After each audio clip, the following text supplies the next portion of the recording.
اور جب مدینہ طیبہ جاؤ اور بارگاہ رسالت مآب صلی اللہ علیہ وسلم میں حاضری دے لو تو اس کے بعد جتنا وقت ہے اللہ کے ذکر، حمد اور شکر میں گزارنا ہے۔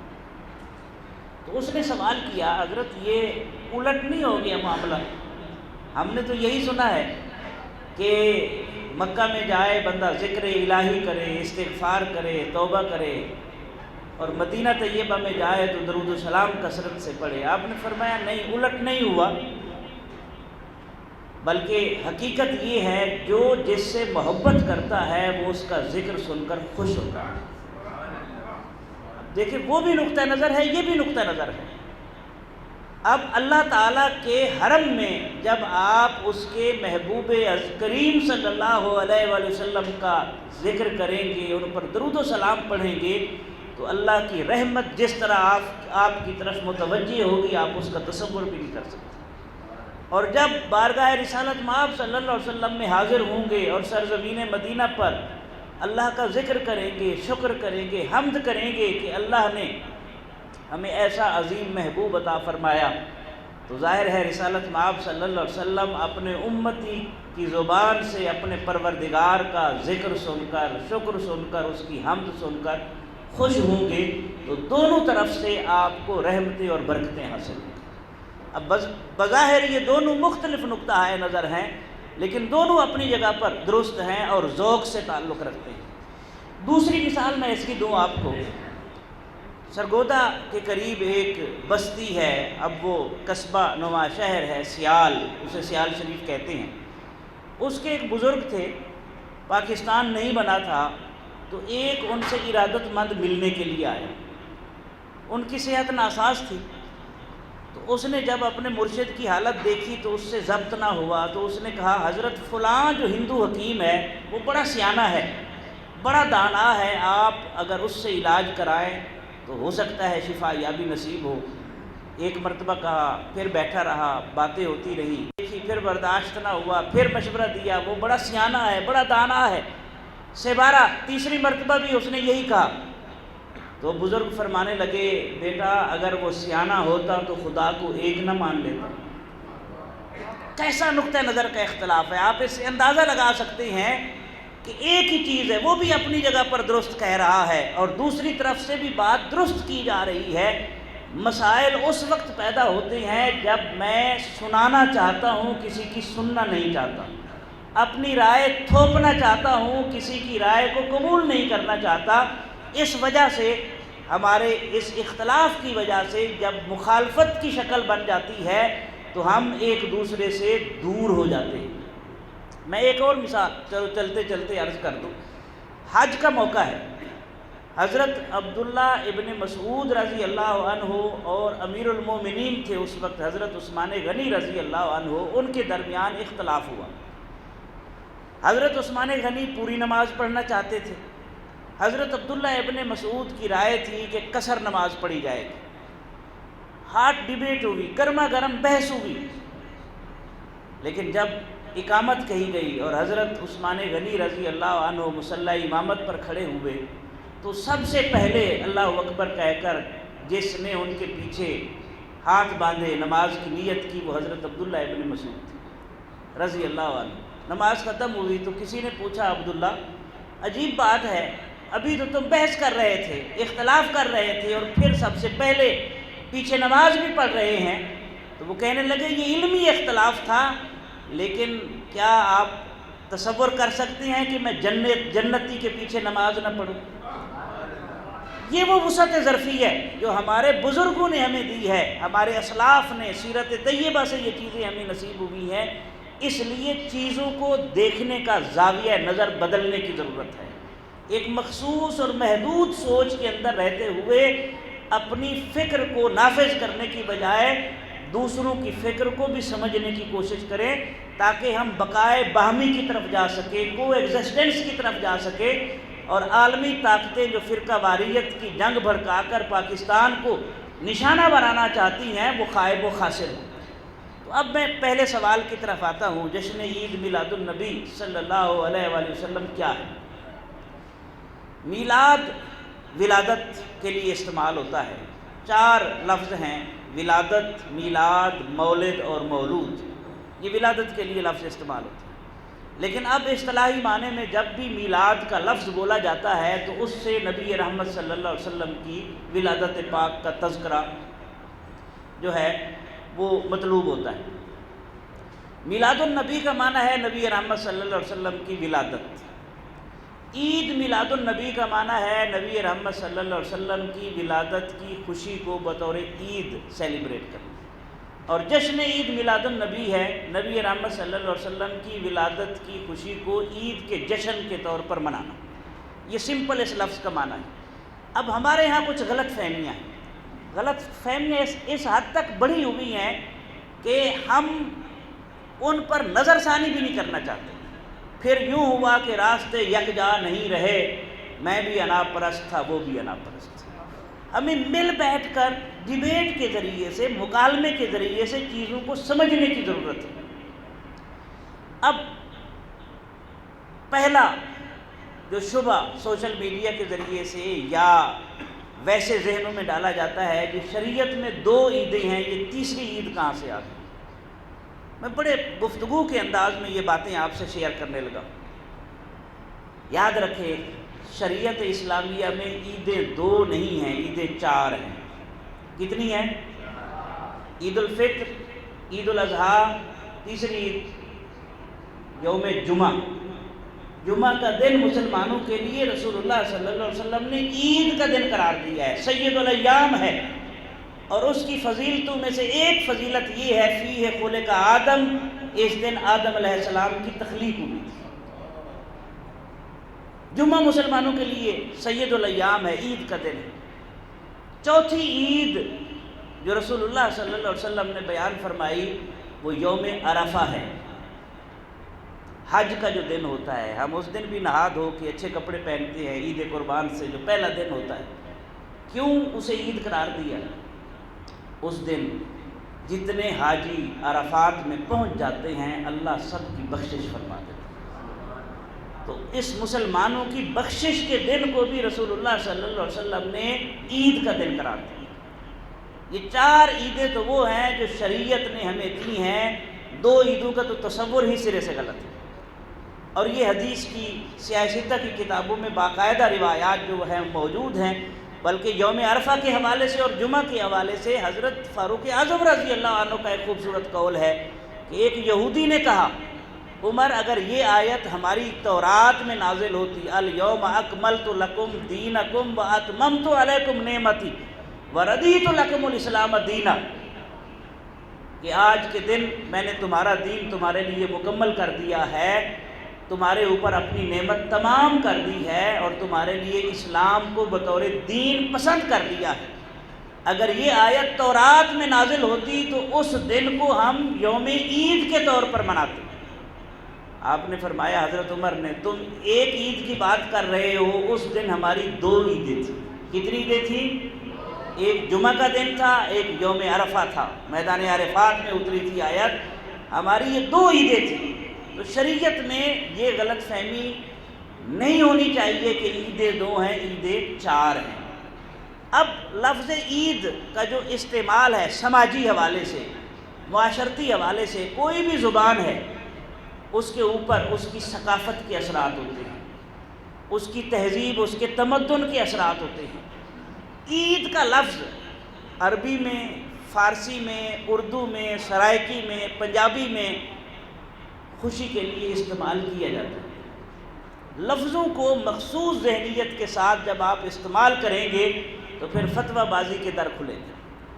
لفظ عید مثلا عربی میں شاہ سلمان صحت یاب ہوئے، اس سے پہلے شاہ عبداللہ صحت یاب ہوئے، تو باقاعدہ بینر لگے، عافیتوں کا عیدنا عربی میں ایم اے عربی ہوں الحمدللہ، گولڈ میڈل ہے پنجاب یونیورسٹی سے۔ عافیتوں کا عیدنا، جناب بادشاہ سلامت آپ کی صحت یابی ہمارے لیے عید جیسی خوشی لائی۔ یہ محاورہ کے طور پر استعمال ہوتا ہے، عید کا لفظ خوشی کے لیے استعمال ہوتا ہے۔ اچھا، اردو میں اگر کوئی آپ کا دوست آپ کو ملے 10 سال بعد، 15 سال بعد یا طویل عرصے کے بعد، اور آپ اسے دیکھیں تو ایک ہی جملہ کہتے ہیں آپ، سبحان اللہ آج ہماری عید ہو گئی۔ تو یہ محاورتاً یہ لفظ استعمال ہوتا ہے، معاشرتی حوالے سے اس لفظ کا استعمال جائز ہے۔ اور ایک بات اور بھی ذہن میں رکھیں، شریعت میں ٹوٹل 9 چیزیں ہیں، فرض ہے، واجب ہے، سنت ہے، مستحب ہے، مباح ہے۔ مباح وہ ہوتا ہے جس کی دونوں طرفیں برابر ہوں، کرے نہ کرے۔ اس کے نیچے خلاف اولا ہے، مکروہ تنزیہی ہے، مکروہ تحریمی ہے، پھر حرام ہے۔ ہم وہ انتہا پسندی کی اس کیفیت پر جا چکے ہیں کہ ایک طبقہ فرض کے اوپر کھڑا ہے اور دوسرا حرام کے اوپر کھڑا ہے، اور درمیان کی جو وسعتیں تھیں ہم نے ان کو محدود کر دیا ہے۔ یہ شریعت سمحا ہے، ہماری شریعت سخی شریعت ہے، اس میں بڑا توسع ہے۔ صحیح مسلم کی حدیث پاک ہے، جو شخص بھی اسلام میں کوئی نیا طریقہ شروع کرتا ہے لیکن وہ اچھا طریقہ ہے، تو جتنے لوگ بھی اس طریقے پر عمل کریں گے ان کو بھی ثواب ملے گا، اور ان سب کے برابر اسے ملے گا جس نے یہ شروع کیا ہے۔ مثلا یہ درود شریف والا جو طریقہ یہاں پر شروع ہوا ہے یہ قابل ستائش ہے۔ کوئی اس طرح رسالت مآب صلی اللہ علیہ وسلم کے زمانے میں باقاعدہ جو ہے وہ گوشہ درود نہیں مختص ہوتا تھا، کوئی اس طریقے سے سکول میں کلاسز میں کوئی اعلان نہیں ہوتا تھا۔ مستحسن چیز ہے، انوویشن ہے، بس شریعت کے دائرے کے اندر ہونی چاہیے، شریعت کے امور کی خلاف ورزی نہ ہو تو وہ چیز درست ہوتی ہے۔ تو پہلی چیز میں نے عرض کیا، عید ثقافتی حوالے سے خوشی کے لیے استعمال ہوتا ہے عید کا لفظ۔ عربی کی مثال دی، اردو کی مثال دی، فارسی کی میں دے دی۔ عید گاہ ما غریباں کوے تو، ام بساط عید دیدن روے تو۔ یا رسول اللہ صلی اللہ علیہ وسلم، ہم غریبوں کی عید یہی ہے کہ ہم آپ کی چوکھٹ پر حاضر ہوتے ہیں، اور ہماری عید کی خوشی یہی ہے کہ ہمیں آپ کے رخ زیبا کا دیدار نصیب ہوتا ہے۔ سرائکی میں بھی یہ لفظ استعمال ہوتا ہے۔ خواجہ غلام فرید رحمۃ اللہ علیہ، عید کا دن تھا، عید نماز پڑھائی، لوگ مل رہے ہیں، باہر ایک مجذوب پھر رہا تھا، تو کوئی لوگ جب گزرتے عید پڑھ کر تو وہ ان کا دامن پکڑ کے کہتا، سائیں عید ہوئے کڈا، سرائکی میں کہ عید کب ہوگی؟ تو وہ اس کا مذاق اڑاتے، یہ دیکھیں یہ پاگل ہے، بے وقوف ہے، دیوانہ ہے، ابھی عید پڑھ کے آ رہے ہیں اور یہ پھر پوچھ رہا ہے عید کب ہوگی؟ ایک سے پوچھا، 2 سے پوچھا، 3 سے پوچھا، بالآخر لوگ چلے گئے، اور اسی دوران خواجہ غلام فرید رحمۃ اللہ علیہ تشریف لے، ان کا دامن پکڑ کر آنکھوں میں آنسو لیے وہ عرض کرنے لگا، سائیں، سائیں کہتے ہیں سرائکی میں ریسپیکٹڈ سر، محترم جناب، سائیں عید ہوئے کڈا، عید کب ہوگی؟ حالانکہ آپ عید پڑھا کے آ رہے تھے، آپ نے اس کی حالت دیکھی، سمجھ گئے یہ عام آدمی نہیں ہے، تو فرمانے لگے یار ملے جدن، جس دن محبوب مل جائے گا وہ دن عید کا دن۔ اب استعمال دیکھیں لفظ کا، وہ تڑپتا رہا، کیفیت طاری ہوگی، پھر اٹھا، پھر عرض کرنے لگا یار ملے گا، عید تو اس وقت ہوگی جب یار ملے گا، محبوب ملے گا، کہ محبوب کب ملے گا؟ تو فرمایا میں مرے جدن، جس دن تکبر، انا، غرور کے اوپر چھری پھیر دیں گے اس دن محبوب حقیقی کا وصال نصیب ہو جائے۔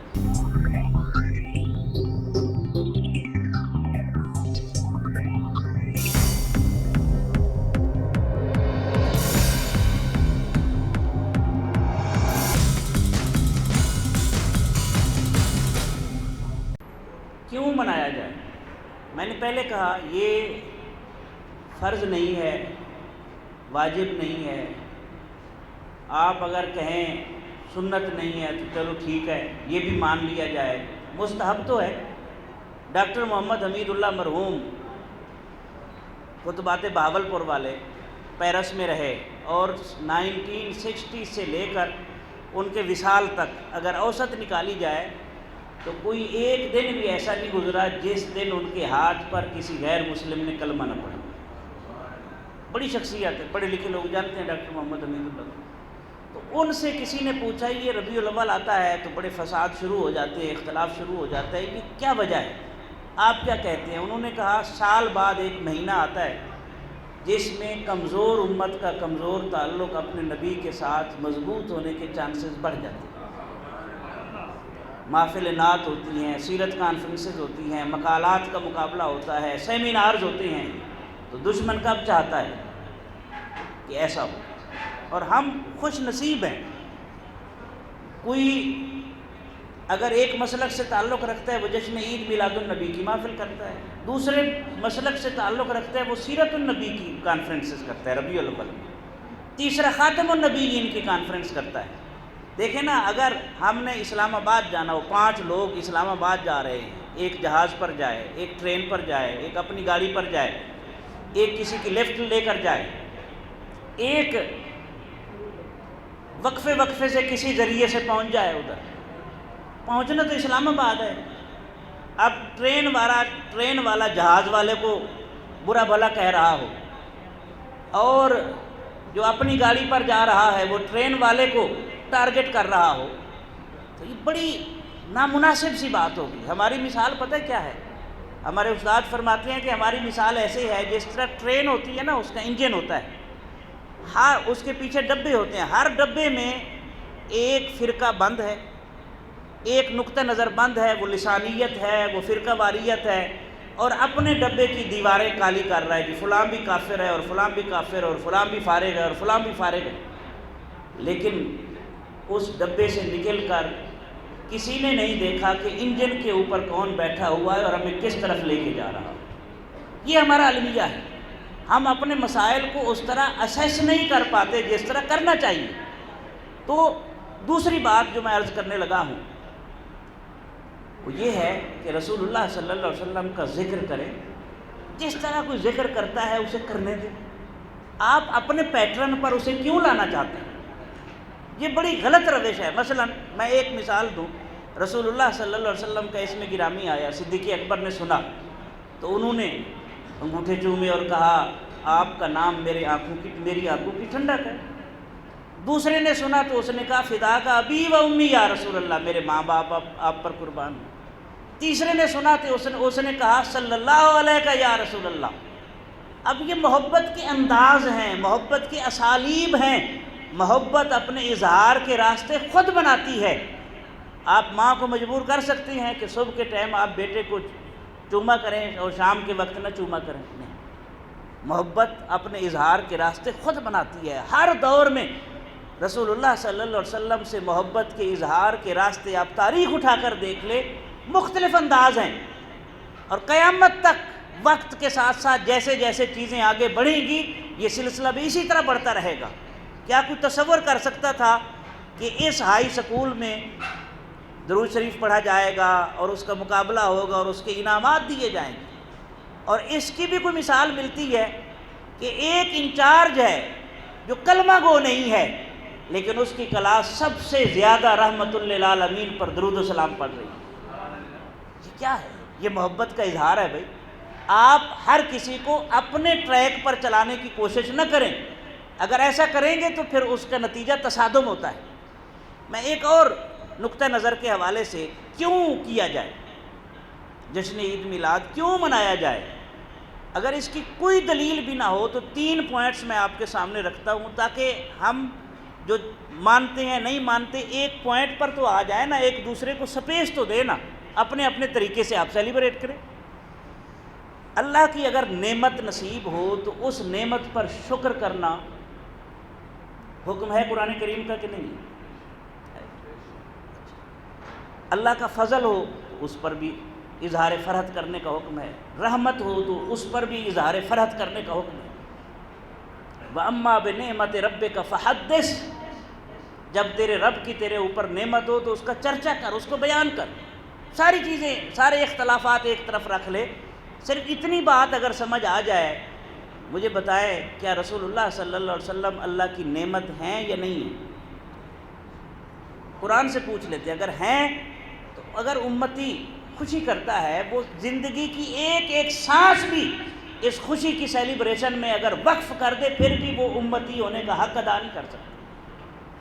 اگر وہ خوشی کرتا ہے، اظہار محبت کرتا ہے، تو اس کی دلیل دیکھنی چاہیے، قرآن میں ہے۔ 2 آیات میں پڑھتا ہوں، الم تر الی الذین بدلوا نعمت اللہ کفرا، کیا آپ نے ان لوگوں کی طرف نہیں دیکھا جنہوں نے اللہ کی نعمت کا کفران کیا، ناشکری کی؟ صحیح بخاری میں حضرت عبداللہ ابن عباس رضی اللہ عنہما فرماتے ہیں نعمت اللہ محمد صلی اللہ علیہ وسلم، اس آیت میں جس اللہ کی نعمت کا کفران کا تذکرہ کیا جا رہا ہے، نعمت اللہ سے مراد محمد الرسول اللہ صلی اللہ علیہ وسلم۔ اور پھر مسلمانوں کا یہ عقیدہ تو نہیں ہے کہ حضور صرف نعمت ہیں، حضور قاسم نعمت ہیں۔ صحیح بخاری کی حدیث ہے انما انا قاسم واللہ یؤتی، عطا کرنے والا اللہ ہے لیکن تقسیم میرے ہاتھوں سے ہوتا ہے۔ تو اگر صرف نعمت کے ملنے پر اظہار فرحت کرنے کا حکم ہے اور مطلوب ہے اور مستحسن ہے، تو اگر قاسم نعمت نصیب ہو تو پھر کوئی مسلمان اگر کرتا ہے تو اس کو سپیس دینی چاہیے۔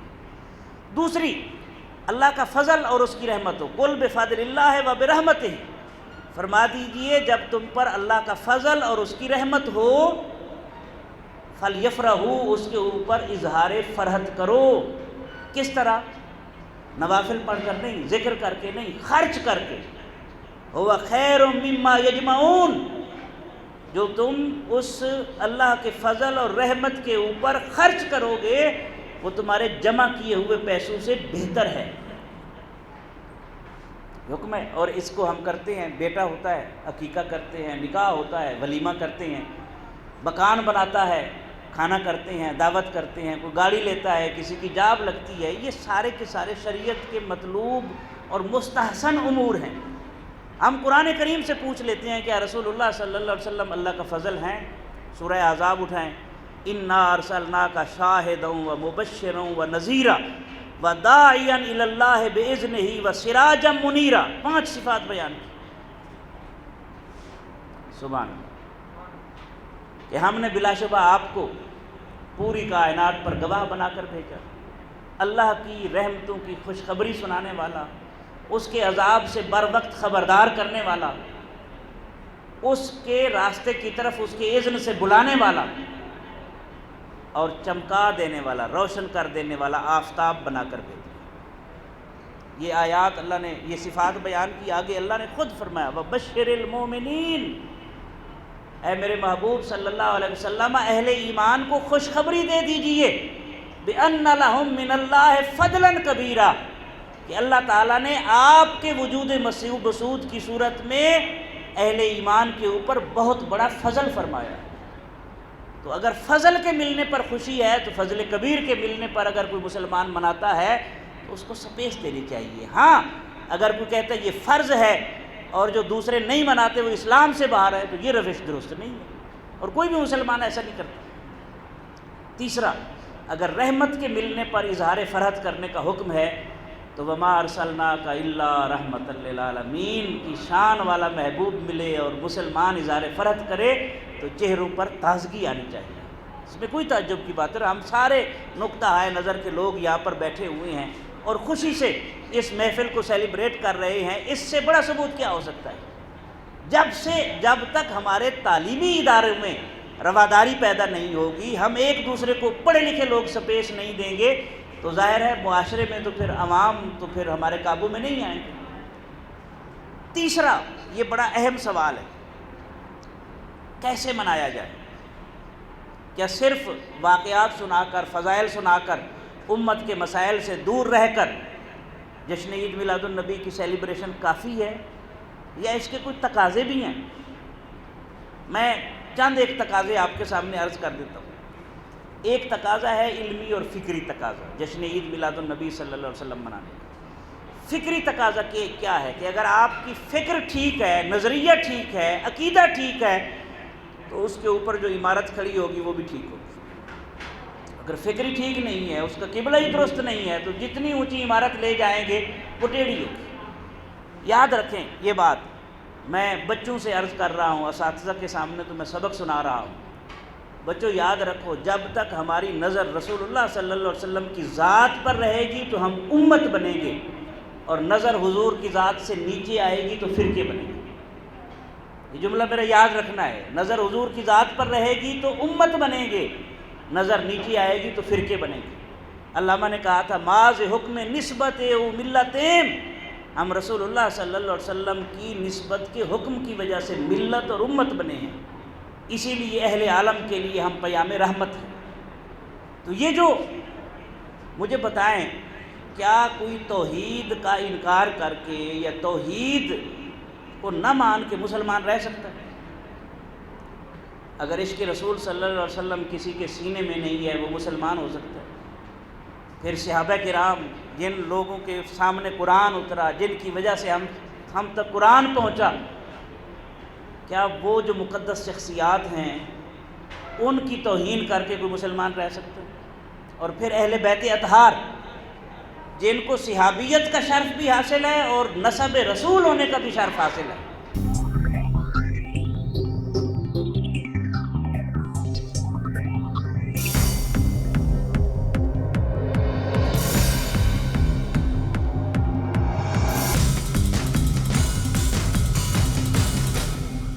وَاعْتَصِمُوا بِحَبْلِ اللَّهِ جَمِيعًا، یہ حبل اللہ ہے، چاروں چیزیں ملیں گی تو دین بنے گا۔ کسی ایک کو بھی چھوڑ بیٹھیں گے اور افراد تفرید کا شکار ہو جائیں گے، نہ امت رہیں گے نہ دین آپ کے ہاتھ میں رہے گا۔ پہلا تقاضا یہ علمی تقاضا کیا ہے؟ ہم صرف محافل نہ سجائیں، سیرت کا مطالعہ کریں، سیرت طیبہ کے سماجی پہلو دیکھیں، ہمارے معاشرے سے جو ریلیٹ کرتے ہیں وہ چیزیں دیکھیں اور بتائیں۔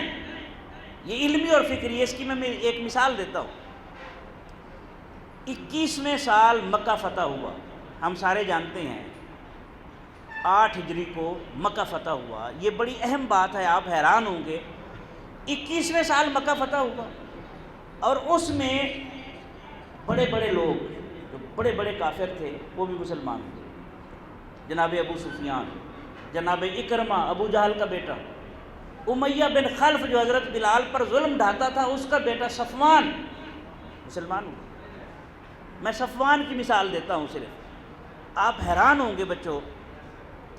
صفوان ابن امیہ، اس نے عمیر ابن وہب کو رسول اللہ صلی اللہ علیہ وسلم کو شہید کرنے کے لیے مدینہ بھیجا تھا۔ عمیر وہاں گیا، معاہدہ ہوا صفوان ابن امیہ کا عمیر کے ساتھ، اگر تم نعوذ باللہ شہید کر دو گے تو اتنا انعام ہے، اور اگر تم مارے گئے تو تیرے بچوں کی کفالت میں کروں۔ اب بغض تھا، کینہ تھا، تو وہ مدینہ پہنچ گیا۔ جیسے پہنچا عمیر تو صحابہ کرام کو محسوس ہوا، وہ پکڑ کر رسول اللہ صلی اللہ علیہ وسلم کی بارگاہ میں لے گئے اور پوچھا۔ رسول اللہ صلی اللہ علیہ وسلم نے صفوان عمیر کیسے آنا ہوا؟ اس نے کہا جی بس میں ویسے آیا ہوا تھا تو میں نے کہا ملتا جاؤں۔ آپ علیہ السلام نے فرمایا عمیر وہ جو صفوان ابن امیہ کے ساتھ تیری بات چیت ہوئی ہے وہ کیا ہے؟ عمیر مسلمان ہو گیا، ادھر ہی مسلمان ہو گیا۔ اب جب مکہ فتح ہوا تو ظاہر رشتہ دار تھے، کزنس تھے، تو جناب عمیر ابن وہب آئے رسول اللہ صلی اللہ علیہ وسلم کی بارگاہ میں، یا رسول اللہ صلی اللہ علیہ وسلم یہ جو عام معافی کا اعلان ہے یہ صفوان کے لیے بھی ہے؟ آپ صلی اللہ علیہ وسلم نے فرمایا ہاں عمیر صفوان کے لیے بھی۔ عرض کی آقا وہ تو جدہ والی سائڈ پر بھاگ گیا ہے اور ڈرا ہوا ہے اور اسے یقین نہیں آئے گا کہ امیہ بن خلف کے بیٹے کو بھی معافی مل سکتی ہے۔ یہی کیفیت اکرمہ کی تھی، اس کی بیوی اسے واپس لائی تھی۔ امیہ بن خلف کے بیٹے کو معافی مل سکتی ہے، وہ نہیں مانے گا۔ ایسا نہیں ہو سکتا آپ مجھے کوئی نشانی عطا فرما دیں۔ عزتیں دینے والے رسول صلی اللہ علیہ وسلم نے اپنی دستار مبارک اتار کے دی تھی، لے جاؤ اور اسے دکھا کر لے آؤ کہ میں نے معاف کر دیا۔ دل ایسے نہیں پھرتے ہوتے۔ واپس آئے۔ اب صفوان رسول اللہ صلی اللہ علیہ وسلم سے مخاطب ہے، یا محمد صلی اللہ علیہ وسلم کیا آپ نے مجھے بھی معاف کر دیا؟ آپ نے فرمایا ہاں تجھے بھی معاف کر دیا۔ اب ان کا تکبر دیکھیں آپ، کبر، غرور، رعونت۔ کہنے لگا اچھا ٹھیک ہے آپ نے معاف کر دیا ہے لیکن ابھی میں ایمان نہیں لاؤں گا، میں 2 مہینے مجھے چاہیے، میں غور و فکر کروں۔ ایک فاتح ہے اس کے سامنے فرمائشیں دیکھیں آپ، لیکن حضور تو رحمت للعالمین ہے۔ آپ نے فرمایا صفوان کوئی بات نہیں، تم 4 مہینے لے لو، تم سوچ بچار کر لو اچھے طریقے سے۔ اب اسی دوران غزوہ حنین ہوا، رسول اللہ صلی اللہ علیہ وسلم نے اس سے تعلق رکھا، اس سے اسلحہ، تلواریں، نیام، تیر، آریتن لیے اس سے، صفوان سے۔ مالدار تھا، اس کے پاس یہ چیزیں موجود تھیں، جنگجو تھے۔ غزوہ حنین میں فتح ہوئی. اب جب مال غنیمت اکٹھا ہوا اور رسول اللہ صلی اللہ علیہ وسلم اسے تقسیم فرما رہے تھے تو بہت زیادہ مال غنیمت تھا غزوہ حنین میں. اب جیسے تقسیم ہو رہا ہے تو صفوان بھی وہاں پر موجود تھا. اس نے دیکھا کہ نوازشات ہو رہی ہیں، میرے کریم سے اگر قطرہ کسی نے مانگا دریا بہا دیے ہیں، در بے بہا دیے، عطا بخشش کا ایک سلسلہ جاری ہے. تو خلق الانسان حلوہ، اللہ فرماتا ہے کہ انسان حریص پیدا کیا گیا ہے. تو صفوان کے دل میں بھی اس خواہش نے انگڑائی لی کہ میں بھی مانگوں ان سے. کہنے لگا یار یا محمد صلی اللہ علیہ وسلم مجھے بھی عطا فرما. آپ نے صفوان کی طرف دیکھا اور دو پہاڑوں کے درمیان ہزاروں جانوروں پر مبنی جو ہے وہ ریوڑ تھا. آپ نے فرمایا صفوان یہ دیکھ رہے ہو ریوڑ کو؟ جی دیکھ رہا ہوں. آپ نے فرمایا جاؤ یہ سارا تیرا ہے. صفوان پر کیفیت طاری ہو گئی اور نہ صرف اس نے کلمہ پڑھا بلکہ بلند آواز سے اعلان کرتا جا رہا تھا کہ لوگوں محمد پر ایمان لے آؤ، وہ اتنا دیتے ہیں کہ پھر تنگ دستی کا ڈر بھی نہیں رہتا. ہم کسی کو 21 سیکنڈ بھی دینے کے لیے تیار نہیں ہیں، اور رسول اللہ صلی اللہ علیہ وسلم نے 21 سال دیے ہیں اور پھر بھی عفو درگزر سے کام کیا. تو علمی اور فکری تقاضے میں نے آپ کے سامنے عرض کیے، سماجی اور معاشرتی تقاضے ہیں جشن عید میلاد النبی صلی اللہ علیہ وسلم کی. وہ کسی نے کہا تھا رحمت سید الاولاق سے ایمان مگر امت سید الاولاق سے ڈر لگتا ہے. ہم کیوں شدت پسند ہو گئے؟ سماجی حوالے سے آپ دیکھیں، ہم نماز پڑھتے ہیں، چلیں اس کو تھوڑا سا اور بڑھا لیں. رسول اللہ صلی اللہ علیہ وسلم کا والد ماجد کا نام حضرت عبداللہ رضی اللہ عنہ. عبداللہ کا معنی ہے اللہ کا بندہ. بندہ تو بندگی سے پہچانا جاتا ہے، عاجزی سے. آپ کی والدہ ماجدہ کا نام سیدہ آمنہ رضی اللہ عنہ. آمنہ کا کیا معنی ہے؟ امن والی. جس ماں نے دودھ پلایا اس ماں کا نام ہے حلیمہ، حلم والی، بردباری والی. یہ حسن اتفاق ہے. جس شہر میں تشریف لائے اس شہر کا نام ہے البلد الامین، امن والا شہر. جو آپ دین لائے اس کا نام ہے اسلام، سلامتی والا. اور جو اس کو مانے وہ مسلم، سلامتی کا پیکر، خود بھی سلامتی میں ہو، دوسروں کے لیے بھی سلامتی کا باعث ہو. اور مسلمان تو خصوصی طور پر مسلمان وہ ہے جس کی زبان اور ہاتھ سے دوسرے مسلمان محفوظ رہے. یہ تو رسالت مآب صلی اللہ علیہ وسلم نے فرمایا ہے. اور مومن کون ہے؟ جس کے ہوتے ہوئے لوگ اپنی عزت و آبرو، جان و مال اور اولاد کو امن میں سمجھے، وہ مومن ہے.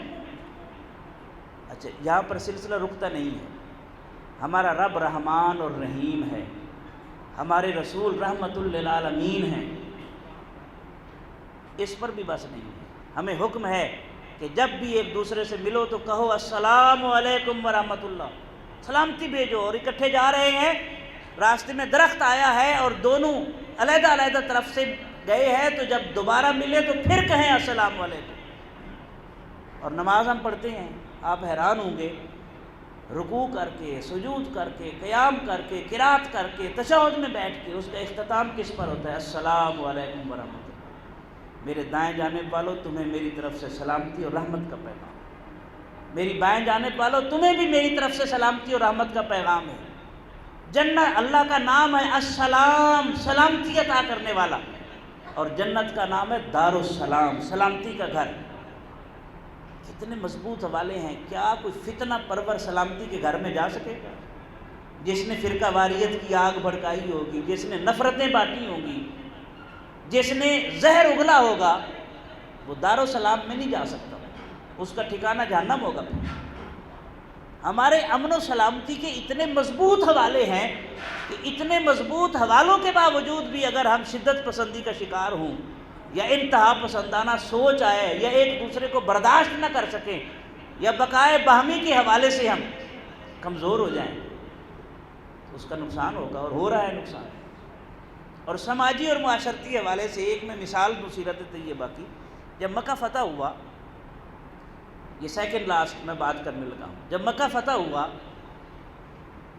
رسول اللہ صلی اللہ علیہ وسلم نے حضرت بلال کو فرمایا، بلال کعبے کی چھت پہ کھڑے ہو کر آذان دو تاکہ میں رب کی بارگاہ میں جبین نیاز جھکانے کا شوق پورا کروں۔ وہ یونیک آذان ہے جناب، حضرت بلال کعبے کی چھت پر ہیں۔ یہ تفصیلات ہیں، پھر کسی موقع پر بیان کریں گے۔ حضرت بلال کی اپنی کیا کیفیت تھی، کس کس نے کیا کیا تبصرے کیے اس وقت۔ خیر، حضرت بلال چھت پر ہے، آذان دے رہے ہیں۔ کافروں کے چند لڑکے، یہ جو لڑکپن کی عمر ہوتی ہے یہ نفع نقصان سے ماورا ہوتی ہے، جذبات ہوتے ہیں، چند لڑکے اس آذان کی نقل اتارنے، رسول اللہ صلی اللہ علیہ وسلم کی مبارک سماعتوں سے وہ آوازیں ٹکرائیں۔ ان میں سے ایک بلند آواز تھی۔ آپ نے پوچھا یہ کس کی آواز ہے پیچھے؟ صحابہ کرام رضوان اللہ علیہ مجمعین دوڑے، جو لڑکے نقل اتار رہے تھے ان کو پکڑ کر لے آئے۔ رسول اللہ صلی اللہ علیہ وسلم نے پوچھا یہ کس کی آواز تھی؟ تو چونکہ اس میں ابو معذورہ نام کا ایک لڑکا تھا اور اس کی آواز بلند بھی تھی، خوبصورت بھی تھی، تو اس کی سب نے کہا جی ابو معذورہ کی تھی۔ آپ صلی اللہ علیہ وسلم نے فرمایا اچھا باقی کو چھوڑ دو، ابو معذورہ کو روک دو۔ اب معاملات میں مصروف ہو گئے۔ اب ابو معذورہ پر خوف طاری ہو گیا، اسے سمجھ آئی کہ میں کتنا بڑا بلنڈر کر بیٹھا ہوں۔ فتح مکہ کے موقع پر تاریخی شعار آذان کا مذاق اڑا بیٹھا ہوا، میں تو گیا۔ رسول اللہ صلی اللہ علیہ وسلم جب معاملات سے فارغ ہوئے تو ابو محذورہ کی طرف متوجہ ہوئے اور فرمایا ابو محذورہ تیری آواز بڑی خوبصورت ہے۔ اندازہ لگائیں آپ، آواز بڑی خوبصورت ہے۔ خوبی کافر باپ کے کافر بیٹے میں بھی پائی جائے تو اس کی تحسین کرنا یہ اللہ کی تحسین کرنا ہے، اس کے کمالات کا اعتراف ہے۔ ہم اپنوں کی خوبیاں بھی ہضم نہیں کر سکتے، حسد کا شکار ہو جاتے ہیں۔ رسول اللہ صلی اللہ علیہ وسلم کو اسوہ دیکھیں کہ کافر باپ کے کافر بیٹے کی تحسین کی جا رہی ہے۔ صرف تحسین نہیں فرمائی، درہموں کی ایک تھیلی پکڑی اور ابو محذورہ کو بطور انعام عطا فرمائی۔